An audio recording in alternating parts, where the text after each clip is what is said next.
Evet arkadaşlar, burada değişik ve farklı bir videoyla karşınızdayız. Klasik düğün videoları değil. Bu karantina döneminde dedik takipçilerimize güzel bir şey yapalım, eğlenceli bir şey yapalım. Çok basit, konsepti basit. Sarı Mikrofon sayfasından izin aldık, buradan teşekkür ediyoruz onlara. Onların röportajlarını burada size göstereceğiz. Aynı anda üzerine konuşma yapacağız. Kamera arkasındaki ekip arkadaşım Onur da burada. O da bana burada yardımcı olacak. Basit bir video diyelim. İnşallah beğenirsiniz. Beğenirseniz tabii ki devamı da gelecek. Evet, burada şimdi ilk röportajımıza geçiyoruz. Burada sormuşlar, askerde dayak yediniz mi? Askerde dayak olayı tabii ki ilginç. Onur, sen askere gittin mi? Ben gittim, evet. Gittin. Türkiye'den burada mı? İsviçre'de tabii ki. İsviçre'de. Evet. Peki dayak yedin mi?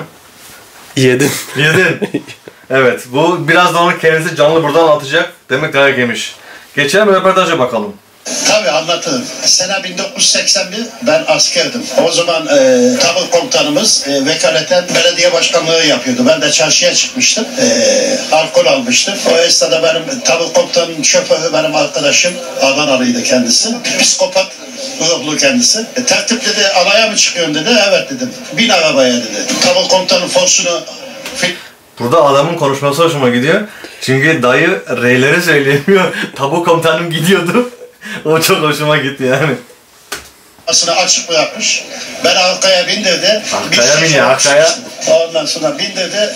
Alaya doğru çıkarttı. O esnada alay içtiması vardı. Alay subayı, nöbetçi subaydı. Şişman göbekli. Tam rampaya geldi. Yavaşladı. Arabayı hususi yavaşlattı. O esnada depar attı. Başçavuş. Dayı da heyecanlandı. Diye kapıyı açtı. 38. motorlu dedi. Beni görünce, tabi komutan olmadığımı anlayınca, şimdi dedi senin ananı siktim dedi. Dayı anı. Dayı var ya, anlatınca olay yaşıyor sanki ya. Bak adam kafede oturuyor. Şu an olayı anlatırken ayağa kalktı. Bir heyecanlandı. Senin ananı falan de. Yok. Yaka paça çıkarttı beni. Orada güzelce dövdü beni. Haşat etti beni. 3 gün yemek yiyemedim. Bir haftada diskoda yattım. Böyle bir anım oldu. Askerde hiç dayak yediniz mi? Bu yemiştir ya. Bir tane anlatır mısın? Böyle komutandan yıllık izin istemeye gittim. Bana uçan tekme attı. Cama yapıştım. Siz hiç askerde dayak yediniz mi? Düşünsene, komutana gidin. Yıllık izin istiyor. Madem. Tabii. Arazi oldum. Bir üsteğmen yakaladı beni arazide. Bölüğüne götürdü. Dedi benden karate yapar mısın? Dedim yaparım. Karate yaptım. Üsteğmenin üstüne uçtum. Yere devirdim. Yere devirdikten sonra ayağa kalktı. Bana dedi git şu kümeden dedi bir odun getir. Ben de gittim kendisine 20 santim uzunluğunda bir sopa getirdim. Yok, kaldıramadı ki. Kaldıramadı tabii. Demek kaldırsa geçirecek. Ya düşünsene, inanamıyorsun ya. Sen 30-35 yaşındasın veyahut da 20 yaşındasın. Dayak yemiyorsun annen babanda. Askere gidiyorsun, elin adamı seni dövüyor lan. Düşünsene, odunla falan. Zoruna gitmez mi Onur? Benim çok zoruma gider. Düşünsene. Yani baban dövmüyor seni ya. Sen kimsin? Ama disiplini öğreniyorsun öyle. Ya disiplin tamam, orası öyle de ya, ne bileyim. Şey yaptırabilirsin dayak yerine. Koş bakayım 2 kilometre. 30 tane şınav çek. Ya da atıyorum sıcakta üstsüz ya bir saat dur güneşin önünde. Bence öyle adam olur. Adı öyle adam olmaz. Öyle adam olmaz. Hani diyorsun, bazıları gerçekten dayakla he. 7-2 1967 çizgi filmde nasıl yıldızlar çakıyor böyle şimşekler uçuyor. Kuşlar cik cik cik cik ötüyor kafında. Aynısını yaşamışım ben. Sıradan kaçtım, su doldurdum. Dağa çıkacağız, sırada batarlarımın hepsi boş. Kaçtım sıradan, suyu doldurdum, gelirken dayağı yedik. Şimdi kardeşim. Hayır, her şeye dayak yiyorsun ya, her şeye galiba ya. Adam su getirdi, suya gitti de dayak yiyor ya. Düşünsene. Aslında bizim berberi buraya getirsek ondan ne şeyler var. Yani evet, doğru. Aslında ben eğer bu seri tutulursa böyle bölümlerde mesela bazen yanıma birini alıp onunla da gerçek hikayeleri, yani bunlar da gerçek tabii de hani birebir böyle tanıdığımız çevreden kişilerin hikayesi ilginçtir gerçekten. Yani varsa yorumlara da yazabilirsiniz güzel hikayelerinizi. Bekliyoruz yani. Nöbetteyiz, tamam mı? 2 arkadaş. O gün de bir gün önce çarşıya çıktık. Arkadaş vodka aldı, anladın mı? Mataraların içerisine vodka doldurduk. Geliyor. Tamam mı? Başka birisi ispiyon yapmış bizde mataramızda vodka olduğunu. Tamam mı? Evet. Nöbet yerindeyiz. Nöbetçi subayı gelir. Aşağıdan yukarı doğru. Silah çektim bıraktım. Dur. Parola tamam. Ne yapıyorsunuz evladım? Vallahi komutanım vukuat yok. İyi, aferin. Ben ya çok susadım. Şu mataranı ver de bir su içeyim bakayım. Der. Evet. O esnada Böyle çıkıyormuş Şirok vodka. Ay efsane. Bakalım ne olacak. Bu sağlam bir dayak yemiştir, bu size söyleyeyim. komutanım bende su yok ki dedim. Şöyle bir matarayı yokladı, lık ses geliyor. Dedi ki oğlum dedi. Var. Su yoktu. Komutanım o su 15 günlük eski. Zehirlenirsin. İçme bunu. Sen ver lan dedi, ben içerim. Abi bunu bir diker kafaya. Vodkayı, tamam mı? Komutan der ki cepte leblebi var mı? Var komutanım, onu da verirsin. Nöbetçi çavuşuna der ki bunlar gitsin sabaha kadar uyusun. Uyanıncaya kadar uyandırmayın. Uyandığı zaman da direkt benim odama getirin. Firar etmesinler. Abi güzel bir dayak yedik gündüz. Yanına gittik yani. Bir daha da silahlı nöbet vermediler. Zaten askerliğimiz bitmeye yakındı yani. Yine baba adammış, yoksa bayağı bir ceza alacaktık yani. Asker. Onu siz İsviçre'de, askerde alkol vardı değil mi sizde? Vardı. Var yani. Her zaman. Her Her gün bak şu farka bak ya. Peki komutanın karşısında mı içiyordunuz? Ne yapıyordunuz? beraber içiyorduk. Beraber. Ondan sonra düşman geldi mi de abi düşman gelmiş, hoş geldin. Düşman nasıl gelecek İsviçre'ye? İlginç vallahi, helal olsun değil mi? Bakalım. Yedim efendim. Tüfeği Baksana yemeyen yok ya, yemeyen yok. Çatmayı bilmiyorsan tüfeği niye dikledin dedi. Dedim komutanım elim tutmadı, bir üşüyorum diye düşürdüm diye, ondan dayak yedim. Vallahi bir tokat yedim. Hayatım boyunca unutamam o tokadı. Ne şaka ya. Yönüm öbür tarafa döndü. Ondan sonra bir 3 gün yemek yemedim. Çeneme vurdu böyle bir tane yedim ama bir de koğuşta yedim. O şöyle kıdemli olan kişiler geç kalkar. Ben de adliyim. Bu sefer Sen de geç olunca kalktın. dedim ya biraz uyuyayım. Sonra oradan nöbetçi komutan gelince dedi nasıl yatıyorsun, baban senin general mı dedi. Dedim uyuyakalmışım komutanım. Kadroların yüzünden ben de bir tokat daha orada yedim. Askerde hiç dayak yediniz. Evet. Gülmem tuttu. Güldüm ondan da. Mikrofon soru soruyor. Dayak yediniz mi? Zaten o an zaten adam olayın şokunu atlatamamış zaten. Güldüm, aklıma bir şey geldi. Güldüm. Evet, içtim adam. Askerde hiç dayak yediniz. Çok. Bir tanesini anlatın. Sabah sporunda koşmadım, dayak yedim. Neden koşmadın? Dayı ben de döverim yani. Askerde dayak yedik, herkes yedi. Askerde dayak yemeyen var mı? Askerde hiç dayak yediniz. Yedim. Nöbette gitmiştik. Nöbette uyumuşuz. Yakalandık. Güzel bir dayak yedik. Oo, çok dayak yedim. Bir tanesini anlatın. Mesela bir gün tekbire verdik. Bot bacıkları çözülmüş. Oğlum dedi botlarını bağla. Ya Teğmen dedim sen bağla o zaman, bağlayamıyorum. Bir tane tokat yedim. Bir gün de çarşı izine çıktım. Bir tane hanımefendi beni tek yemiş. Tabi arkadaşlar da asker ocağı ya. Dışarıda bayan görünce bakıyoruz böyle bayanlara.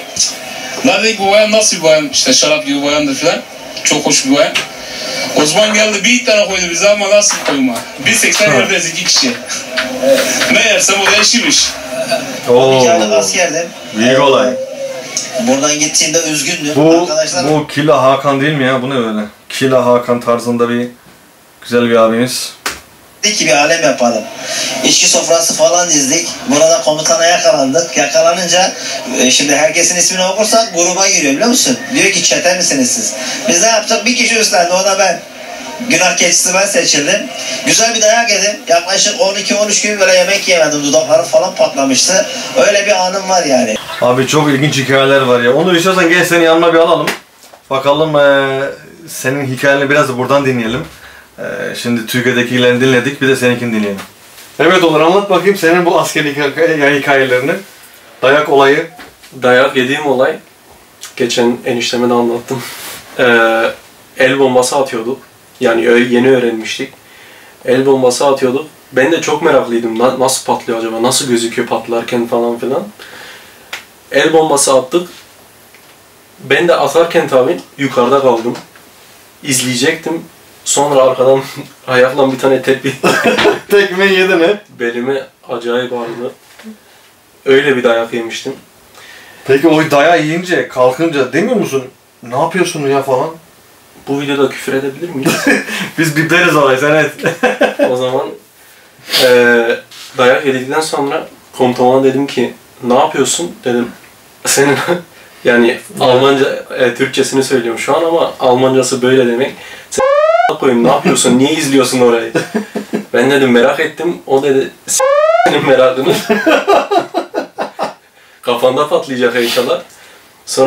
Ondan sonra da gülmeye başladık tabii. Abi efsane ya.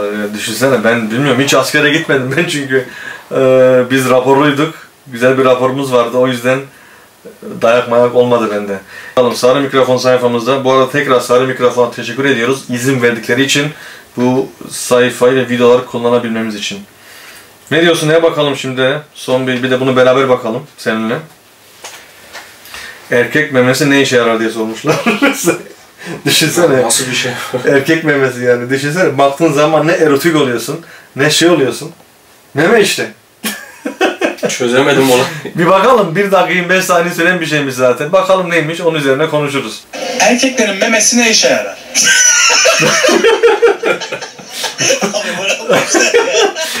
Vallahi düşünsene. Ama iki adam bekliyor. Bak bunu başa alacağım abi. Bunu başa alacağım. Bak şu an şuraya bakın. Bu sağdaki abimiz, şu hafif antenleri var kafasında. O kesin bekliyor. Aha. Ya İmamoğlu, ya politika, ya ülkenin hali. Sağdaki, ulan diye şimdi çapkınlık sorarsa yanacağız diye soldaki. Bakalım. Şu bakışlara bak, sonra soruya bak. Erkeklerin memesi ne işe yarar?